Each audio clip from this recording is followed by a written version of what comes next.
और सोनपुर में सरिता की हत्या कर दरोगा की गाड़ी से शव फेंकने के मामले में बड़ी कार्रवाई हुई है। एफएसएल की टीम को दरोगा की जब्त गाड़ी से सरिता के बाल के सैंपल मिले, जिसके बाद सैंपल की जांच के लिए लैब भेजा गया। साथ ही पुलिस ने गाड़ी को सारण पुलिस के हवाले कर दिया है। देर रात लालगंज थाना पुलिस और एफएसएल की टीम जलालपुर गांव पहुंची और गाड़ी को बारीकी से जांच की गई है। तो सोनपुर में सरिता की हत्या कर दरोगा की गाड़ी से शव फेंकने के मामले में यह बड़ी कार्रवाई हुई। एफएसएल की टीम को दरोगा की जब्त गाड़ी से सरिता के बाल के सैंपल मिले, जिसके बाद सैंपल की जांच के लिए लैब भेजा गया। साथ ही पुलिस ने गाड़ी को सारण पुलिस के हवाले कर दिया।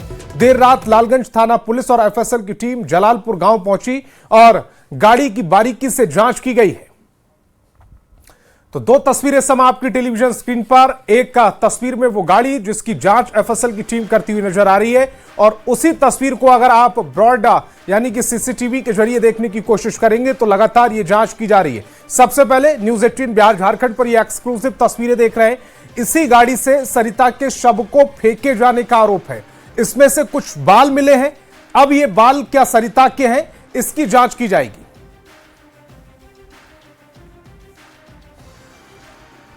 एफएसएल टीम के साइंटिस्ट को हमने बुलाया है और आप लोगों के समक्ष गाड़ी की जांच की गई और जो भी साइंटिफिक एविडेंस उनको मिला उसको लिफ्ट किया गया है। और ये गाड़ी अभी हम लोग हैंड ओवर करेंगे सारण पुलिस को। सारण पुलिस से टीम भी आई हुई है, एसएचओ आए हुए हैं, उसको हम लोग हैंड ओवर करेंगे।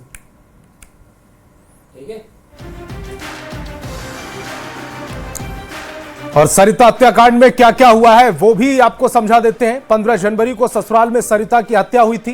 दहेज के लिए पति सतेंद्र पर हत्या का आरोप लगा। पहले तारीख गौर कीजिए, 15 जनवरी ससुराल में सरिता की हत्या हुई है और दहेज के लिए पति सतेंद्र पर हत्या का आरोप लगा है। 15 जनवरी की रात मायके में शव फेंक दिया गया। दरोगा की गाड़ी से शव फेंके जाने का आरोप है। शव फेंकने की घटना सीसीटीवी कैमरे में कैद हुई है। पुलिस ने मामले को बेहद हल्के में लिया। सारण के एसएसपी ने कोई बयान नहीं दिया। मुजफ्फरपुर के पानापुर में ये तैनात है दरोगा ने सत्येंद्र को गाड़ी दी थी।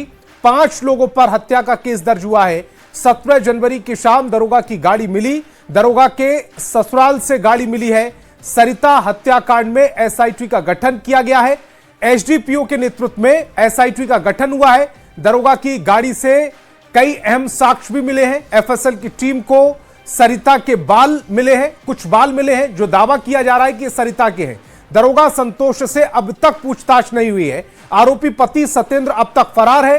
सत्येंद्र ने सरिता से तीसरी शादी की थी और अब जो बड़ा आरोप है कि दहेज के लिए उसकी हत्या कर दी। तो क्यों शक के दायरे में है एसआई संतोष रजक, वो भी जान लेते हैं। सरिता हत्याकांड में दरोगा की गाड़ी का इस्तेमाल हुआ है। आरोप ये लग रहे हैं कि दरोगा संतोष रजक की गाड़ी से शव को फेंका गया।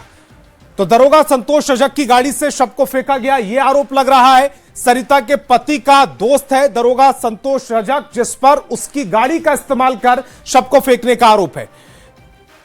करतहा थाना क्षेत्र में एसआई संतोष रजक रह चुका है और इसी का उसने फायदा उठाया। 8-10 महीना करतहा में रह चुका है संतोष रजक और दोस्ती हो गई। उसके बाद उसी गाड़ी का इस्तेमाल किया गया। आरोपी सत्येंद्र भी करतहा का ही रहने वाला है और इसी दौरान दोनों के बीच घनिष्ठता बढ़ी है। अक्सर दरोगा की गाड़ी ले जाता था सत्येंद्र कुमार और यह आरोप लग रहे हैं इस बार भी जो सरिता का शव फेंका गया इसी गाड़ी से फेंका गया। सरिता हत्याकांड में उसी गाड़ी का इस्तेमाल करने का आरोप लग रहा है। तो सरिता हत्याकांड में पुलिस ने भले ही कार्रवाई तेज कर दी हो, लेकिन अभी तक आरोपी सत्येंद्र का कुछ पता नहीं चला। न्यूज 18 की टीम जहां करतहा थाना क्षेत्र स्थित करतहा बुजुर्ग गांव स्थित सत्येंद्र के घर पहुंची तो कई चौंकाने वाली जानकारी मिली।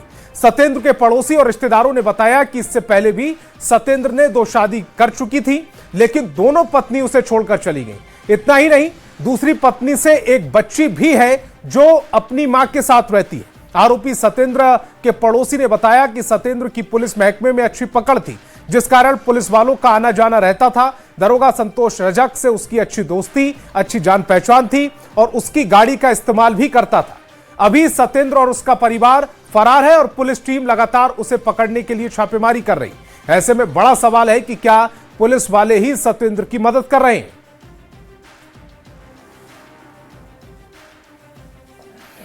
9 माह पहले ब्याही गई सरिता की हत्या कैसे हुई, ये पूरे देश ने देखा और इस घटना पर लगातार न्यूज़ 18 की टीम बनी हुई थी।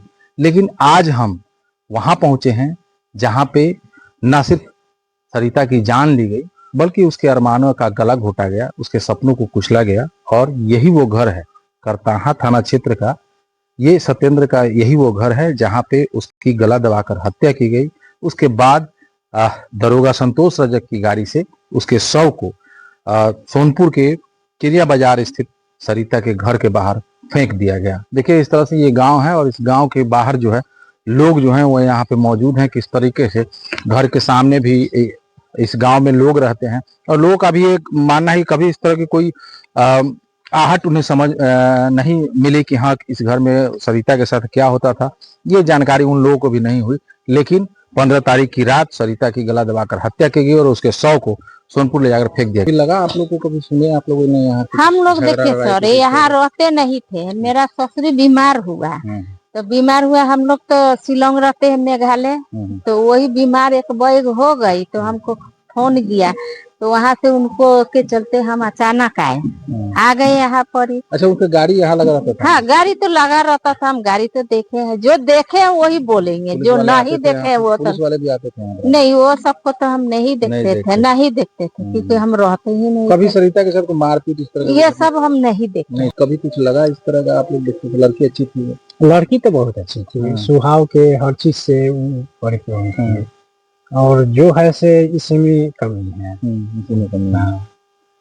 शराब उराब का भी काम करता था? जेल पहले करता था, पहले जेल भी गया? हाँ, ये जेल भी गया था। ये गया था? हाँ। तो ये हत्या हुआ उस दिन कुछ पता नहीं चला? नहीं, हम लोग सुबह उठे न मवेशी रखे हुए हैं बांधने के लिए, तो कुछ आदमी शोरगुल किया तब हमको पता चला कि ऐसे ऐसे हो गया। उसके बाद हमको पता नहीं है। गाड़ी उस दिन यही लगी थी? रात में हाँ गाड़ी थी। कहीं ना कहीं पुलिस पदाधिकारियों में उसकी अच्छी पैठ थी, थाना पे उसका आना जाना था, इसका फायदा उसने उठाया, संतोष रजक की गाड़ी का उसने इस्तेमाल किया और इस पूरी घटना को अंजाम दिया। ऐसे में बड़ा सवाल है कि आखिर कब तक संतोष की गिरफ्तारी होगी और पुलिस की जो कार्रवाई है वो कब तक अंजाम तक पहुंचेगी और सरिता को इंसाफ कब तक मिलेगा। प्रफुल्ल कुमार, न्यूज़ 18, करताहा।